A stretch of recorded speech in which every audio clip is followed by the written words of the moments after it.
साथियों नमस्कार, मैं रवि गारगायन आज आपके लिए कादम्बरी के सुकनासोपदेश नामक जो पुस्तक है उस पुस्तक से 100 प्रश्नों के इम्पोर्टेंट आंसर और क्वेश्चन लेकर मैं आया हूं। मैं पहले प्रश्न से चलूँगा जो आपके टीजीटी संस्कृत में आने वाला जो पेपर है यूपी का, उसके लिए बहुत ही इम्पोर्टेंट होगा। पहला प्रश्न था वाण की गद्य शैली है, तो बाणभट्ट की जो गद्य शैली है वो पांचाली शैली है। वाण के पिता का नाम चित्रभानु है। वाणभट्ट के पुत्र का नाम, तो प्रश्न बनता है पुत्र का नाम क्या है, भूषण भट्ट या पुलिंद भट्ट कहते हैं, पुलिंद भट्ट कहते हैं। बाणभट्ट किस गोत्र में उत्पन्न हुए, वत्स गोत्र में उत्पन्न हुए। बाणभट्ट का निवास स्थान क्या है, स्वर्ण नदी के तट पर प्रीतिकुट ग्राम है। सुकनास के अनुसार शास्त्र जल प्रक्षालित बुद्धि भी कब कालुष्य को प्राप्त होती है, तो यौवन के आरंभ में, जब जवानी आती है उस समय पर सुकनास के अनुसार शास्त्र जल की प्रक्षालित बुद्धि का कालुष्य प्राप्त होता है। तारापीड़ के पुत्र का नाम क्या है, तो तारापीड़ का जो पुत्र है वो चंद्रापीड़ है। वैशंपायन किसका पुत्र है, तो वैशंपायन के पुत्र का नाम सुकनास है। तारापीड़ का मंत्री, अब तारापीड़ का मंत्री सुकनास है। अगला, चंद्रापीड़ को किससे प्यार है, तो चंद्रापीड़ को कादम्बरी से प्यार है। चंद्रापीड़ की माता का नाम क्या है, तो चंद्रापीड़ की माता का नाम राम रानी बिलासवती है। पुंडरीक के पिता का नाम है तो श्वेत केतु है। और महाश्वेता का आश्रम कहाँ स्थित है, महाश्वेता का आश्रम अक्षोद सरोवर में स्थित है। कादम्बरी किसकी पुत्री है, तो कादम्बरी की पुत्री के बारे में बड़ा प्रश्न पूछा जाता है, तो कादम्बरी गंधर्वराज चित्ररथ की पुत्री हैं। कादम्बरी की माता का नाम क्या है, तो कादम्बरी की माता का नाम मदिरा है। कादम्बरी कथा का उत्तरार्ध भाग किसकी रचना है, तो कादम्बरी का जो उत्तरार्ध भाग है वो पुलिंद भट्ट और भूषण भट्ट की रचना है। तारापीड़ की राजधानी बहुत पूछा गया है पेपर में कि तारापीड़ की राजधानी क्या है, तो तारापीड़ की जो राजधानी है वो उज्जैनी है। कादम्बरी कथा का मुख्य रस, कादम्बरी जो कथा है उसमें मुख्य रस श्रृंगार रस है। कादम्बरी कथा का प्रधान नायक, कादम्बरी कथा का जो प्रधान नायक है वो चंद्रापीड़ है।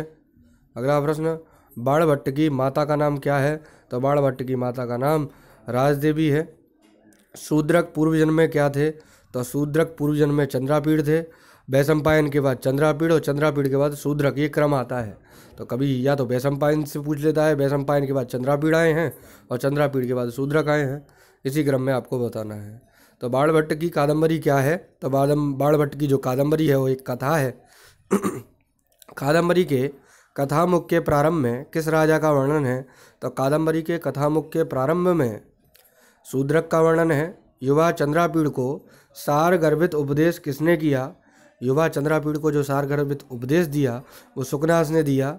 न परिचयम रक्षति नाभिजनमीक्षते न रूपमा लोकयते न कुलक्रम मनुवर्तते। ये पंक्तियाँ कादम्बरी के किस प्रसंग में आई हैं, तो ये कादम्बरी के लक्ष्मी की निद्रा। ये बात याद रखना कि आपको ज़्यादातर जो सूक्तियाँ मिली हैं वो विशेष करके लक्ष्मी के बारे में वर्णन करती हैं।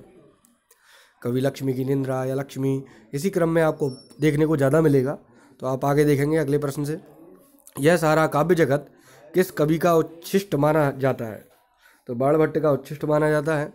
भवादृशा एव भवन्ति भाजनान्यनुपदेशा नाम, यह भवादृशा पद किसका संकेत करता है, तो ये चंद्रापीड़ का संकेत है।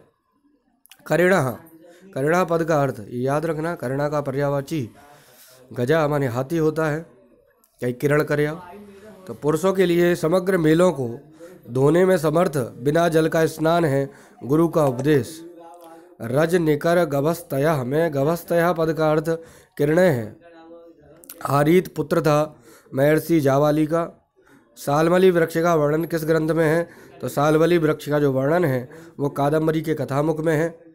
अतिगहनम तमो यौवन प्रवम, ऐसा सूक्ति कुतः उद्धृता अस्ति, यह जो सूक्ति है वो कहाँ से उद्धृत है, ये कादम्बरी के सुकनासोपदेश से है, क्योंकि पेपर में ज़्यादातर सुकनासोपदेश आना ही आना है, तो आपको ठीक प्रकार से इसको समझना है।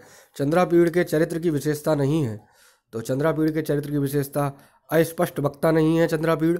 अगला, वाणी वाणो बभूव इति कथनम सत्कस्य अस्ति, यह वाणी वाणो बभूव किसका कथन है, तो ये गोवर्धनाचार्य का कथन है। वाणः कवीनां मिह चक्रवर्ती, यह किसका कथन है? तो ये सोढल का कथन है। वाणस्तु पंचाननः, यह कथन किसका है? तो चंद्रदेव का है, श्री चंद्रदेव का है। अगला प्रश्न, अपरिणामो पशमो दारणो लक्ष्मी मदः, यह सूक्ति कहाँ से उद्धृत है? तो कादम्बरी के सुकनासोपदेश से उद्धृत है।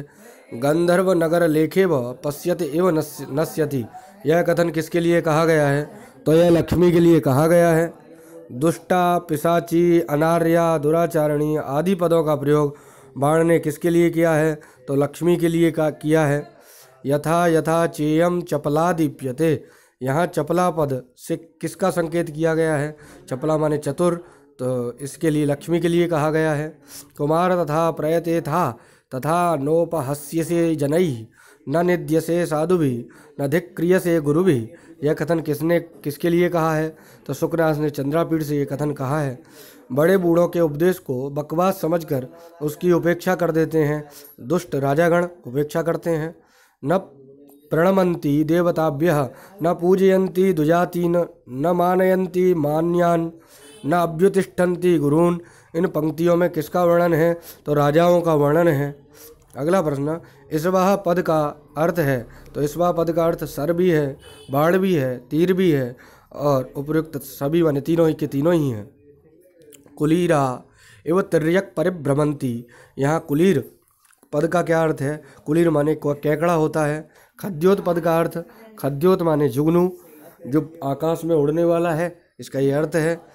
कदलिका काम करिणः, इति यहाँ कदलिका पद का अर्थ है केले का बगीचा, कदली कहते हैं, कदली माने केला होता है, कदलिका माने बगीचा।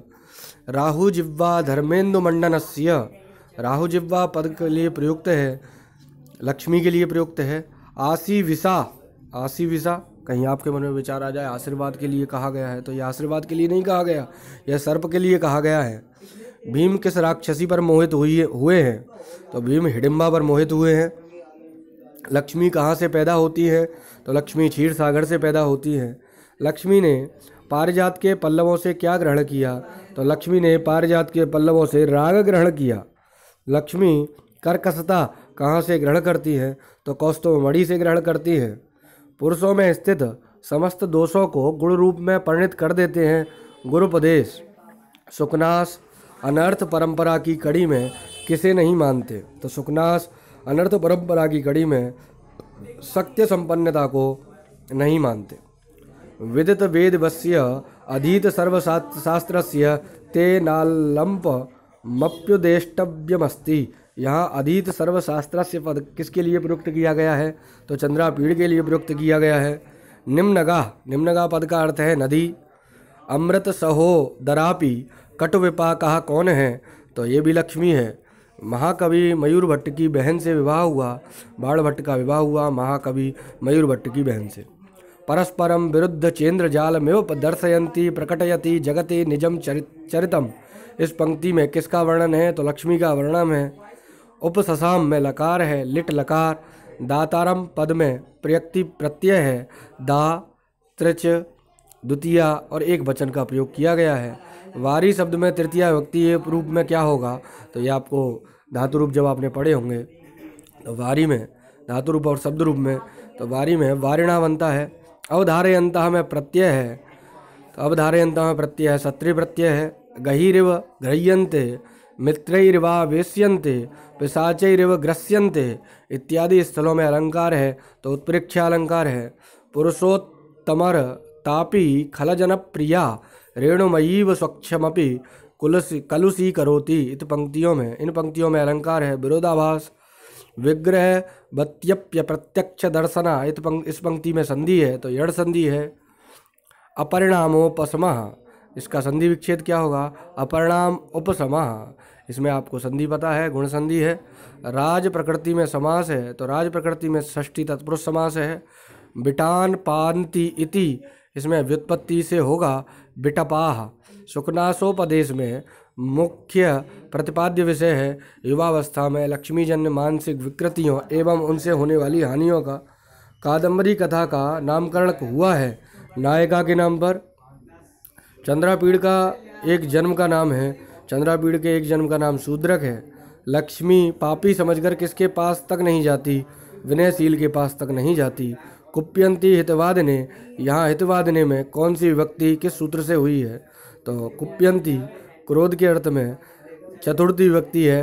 क्रोध, द्रोह, ईर्ष्या, असूय अर्थानाम यम प्रति कोपः, ये चतुर्थी विभक्ति होती है।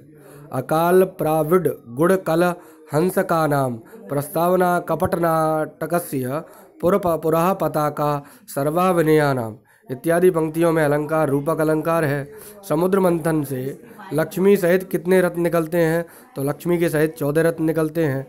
अस्धारा पद का अर्थ है तलवार की धार। सरस्वती द्वारा अपनाए गए व्यक्तियों को ईर्षा के कारण कौन नहीं अपनाती, तो लक्ष्मी नहीं अपनाती। अकाला चासौ प्रावृष्टा इति अकाल प्रावृट, यहाँ समास है, कर्मधारय समास है। विदिशा किस नदी के किनारे स्थित है, विदिशा वेत्रवती नदी के किनारे स्थित है। चांडाल कन्या किसके समीप आई, तो चांडाल कन्या शूद्रक के समीप आई। त्रिभुवन प्रसव भूमि रिव विस्तीर्णा, विशेषता किसके लिए प्रयुक्त है, तो ये विदिशा के लिए प्रयुक्त की गई है।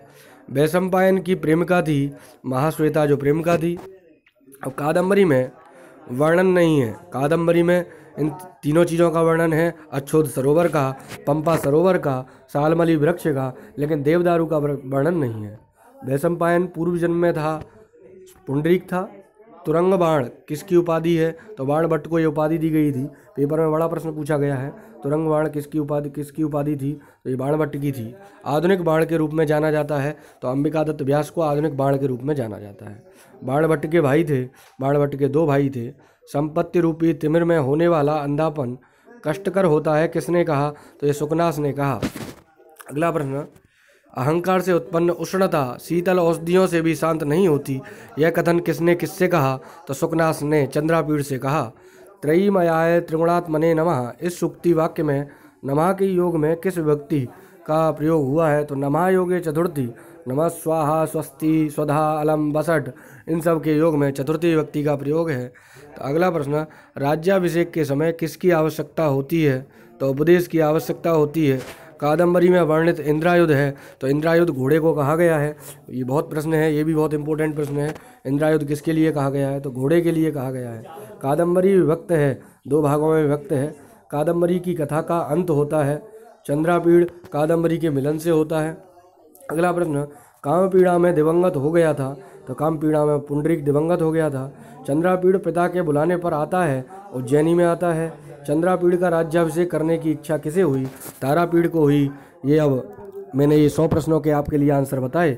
अगर प्रश्न अच्छे लगे और आपके कादम्बरी से जितने प्रश्न बन सकते थे उतने प्रश्न मैंने अभी बताए, मैं उनके बारे में आपको अगर समझ में आया हो तो आप इनको ठीक प्रकार से समझ लेंगे। और अगर वीडियो अच्छी लगी हो तो लाइक शेयर एंड सब्सक्राइब करना ना भूलें। धन्यवाद सभी को।